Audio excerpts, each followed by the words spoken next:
Chapter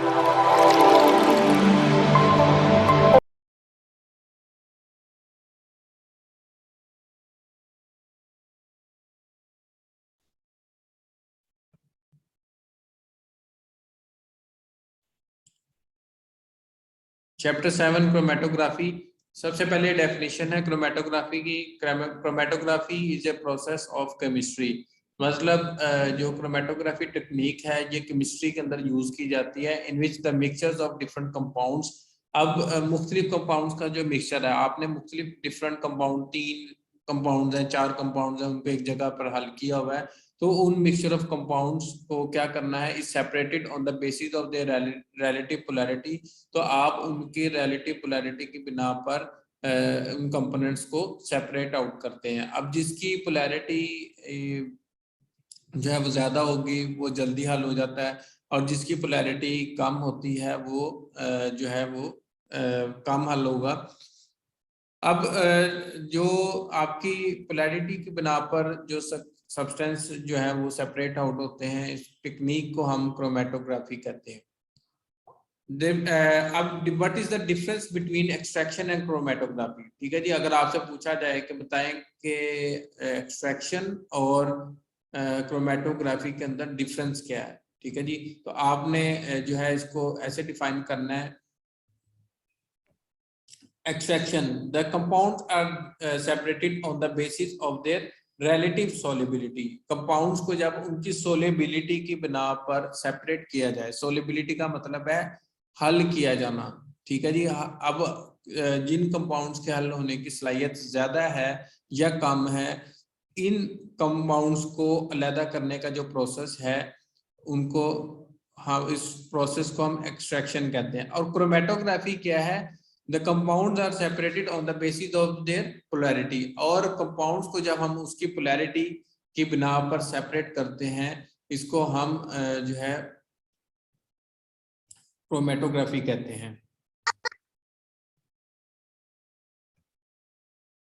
अब जो है एक्सट्रैक्शन में सॉरी, जो आपका आएगा नेक्स्ट टॉपिक वो ये है कि what are the techniques of chromatography.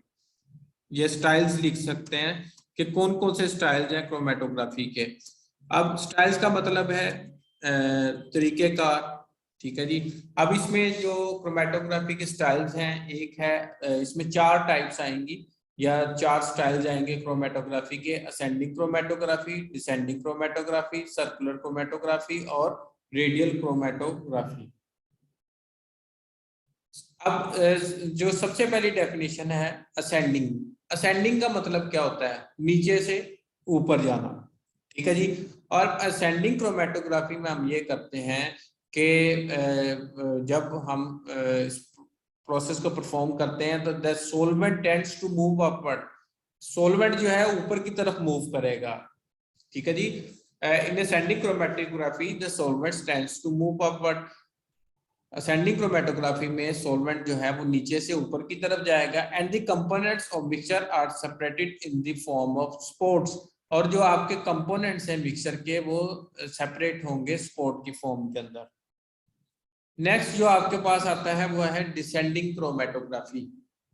Descending chromatography, in descending chromatography the solvent tends to move downward. Descending chromatography में सोलवेंट जो होता है वो ऊपर से नीचे की तरफ मूव करता है। The compounds of mixture separated in the form of spots. और आप देखेंगे कि जो आपके कंपाउंड्स हैं मिक्सचर के अंदर मौजूद कंपाउंड्स हैं वो डॉट की स्पोर्ट्स की फॉर्म में सेपरेट होंगे। नेक्स्ट जो टाइप है वो है सर्कुलर क्रोमेटोग्राफी, ठीक है। सर्कुलर नेम ही जाहिर कर रहा है सर्कल फॉर्म में। In circular chromatography the solvent tends to move in circular form. अब जो सर्कुलर क्रोमेटोग्राफी है इसको जब आप परफॉर्म करेंगे तो सोलवेंट जो है वो सर्कल फॉर्म के अंदर मूव करता है। And the different compounds of the mixture are separated in the form of rings, ठीक है जी। रिंग जो होती है, जिस तरह गोल सर्कल होता है उसको हम रिंग कहते हैं, ठीक है। तो आपके जो कंपोनेंट सेपरेट होंगे वो एक रिंग बनाएंगे, और रिंग के ऊपर आपको पता लग जाएगा कि कौन कौन से कंपाउंड्स हैं वो सेपरेट हुए हैं। उसके बाद रेडियल क्रोमेटोग्राफी है। In this radio radial chromatography the solvent और mobile phase tends to move in circular form. यहाँ पर भी आपके जो सोलवेंट है वो सर्कुलर फॉर्म में मूव करेगा, but in the form but the compounds are separated in the form of arc. और आप जब देखेंगे कि जब उसके कंपोनेंट्स जो उसके अंदर आपके मौजूद थे सैंपल के अंदर वो सेपरेट हो रहे हैं, अलहदा हो रहे हैं, तो वो एक आर्क की शक्ल बनाते हैं। आर्क बेसिकली रिप्रेजेंट करता है तीर। जो आप तीर होता है इसको हम आर्च कहते हैं। तो आर्च की फॉर्म में जो है रेडियल क्रोमेटोग्राफी में कंपोनेंट जो है वो सेपरेट होते हैं, लेकिन सोलवेंट जो है वो सर्कुलर फॉर्म में ही मूव करेगा। ये कुछ टेक्निक थी, इसकी डिटेल्स हैं इंशाल्लाह ताला वो हम आगे पढ़ेंगे, सिर्फ डेफिनेशन है। उससे आगे stationary phase.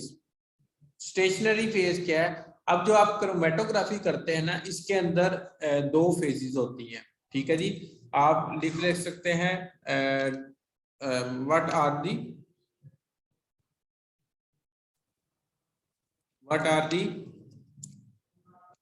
Different phases of chromatography. Chromatography जब आप परफॉर्म कर रहे हैं उसकी कौन कौन सी फेजेस हैं? इसकी दो फेज हैं, ठीक है जी। एक है स्टेशनरी फेज और सेकंड वन है मोबाइल फेज। दो चीजें हैं इसकी, दो फेजेस हैं, वो है स्टेशनरी फेज और mobile phase. Stationary phase, stationary का मतलब होता है जो चीज मूव ना करे, ठीक है जी। स्टेशनरी फेज का मतलब क्या है? That is non mobile. This phase is a component of chromatographic procedure that is non mobile और फिक्स्ड। ऐसा कंपोनेंट क्रोमेटोग्राफी में, ऐसा कंपोनेंट जो कि मूव ना करे, उसको हम स्टेशनरी फेज कहते हैं। स्टेशनरी फेज के अंदर आप पेपर का भी यूज कर सकते हैं, टैल्क का भी यूज कर सकते हैं, मैग्नीशियम ऑक्साइड का भी यूज कर सकते हैं, एल्यूमिनियम ऑक्साइड का भी यूज कर सकते हैं, और एक्टिवेटेड चारकोल को भी स्टेशनरी फेज के तौर पर इस्तेमाल करते हैं। नेक्स्ट जो फेज है वो है mobile phase. The phase this phase is the component of chromatographic procedure. अब क्रोमेटोग्राफिक प्रोसीजर का एक और कंपोनेंट है which has the ability to move, और इसकी एबिलिटी होती है कि ये मूव करता है। या आप कह सकते हैं the component that moves is called the mobile phase. ऐसा कंपोनेंट जो मूव कर रहा है उसको मोबाइल फेज कहते हैं। For example solvent used in paper chromatography. अब जो सोलवेंट, जो लिक्विड आप यूज कर रहे हैं पेपर क्रोमेटोग्राफी में, उसको हम मोबाइल फेज कहते हैं। सोलवेंट, लिक्विड जो भी आप यूज कर रहे हैं, लिक्विड फॉर्म में जो भी चीज यूज कर रहे हैं और वो मूव कर रही है, उसका मोबाइल फेज कहते हैं। और जो सबसे ज्यादा मोस्ट पॉपुलर मोबाइल फेजेस हैं, इसमें पेट्रोलियम ईथर है, प्रोपेनॉल है, एथेनॉल है और एसीटोन है। RF value, what is the RF value? It is the ratio between the distance covered by the substance to the distance covered by the mobile phase. RF जो है एक ratio है। Ratio का मतलब होता है डिवाइड होना। रेशियो का मतलब क्या होता है? एक चीज का दूसरी चीज से जब डिवाइड होता है उसको हम रेशियो कहते हैं, ठीक है जी। तो ये एक रेशियो है किन के दरमियान? Between the distance covered by the substance, आपके सब्सटेंस ने कितना डिस्टेंस कवर किया है उसके दरमियान की रेशियो है, and the distance covered by the mobile phase, और मोबाइल फेज ने कितना डिस्टेंस कवर किया है। इन दोनों के जो आपके डिस्टेंस हैं, यानी इनके आप सेंटीमीटर ले लें, वो निकालते हैं। फर्ज करें आपके सब्सटेंस, फर्ज करें मैं लेट्स सपोज कहता हूँ आपका एक सब्सटेंस है उसका ग्रीन कलर है, ठीक है जी। तो ग्रीन कलर के जो सब्सटेंस है उसने डिस्टेंस कवर किया है लेट्स सपोज 5 सेंटीमीटर, ठीक हो गया। और distance covered by the solvent, और आपके लिक्विड ने कितना डिस्टेंस कवर किया? लेट्स सपोज मैं कह देता हूं उसने जो है 6 सेंटीमीटर डिस्टेंस कवर किया है। तो आंसर जो आएगा, लेट्स सपोज इसका जो आपका आंसर आएगा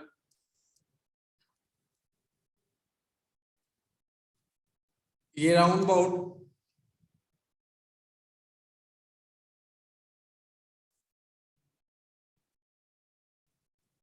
0.833 आंसर आएगा, ठीक है जी। ये RF वैल्यू आ गई है। RF value has no unit, RF value का कोई यूनिट नहीं होता, क्योंकि आपको पता है कि जब दो यानी आपकी रेश अगर आप डिवाइड कर रहे हैं और दोनों यूनिट सेम होते हैं वो कट जाते हैं, ऐसी है ना। तो आपके जो RF है इसका कोई यूनिट नहीं होता।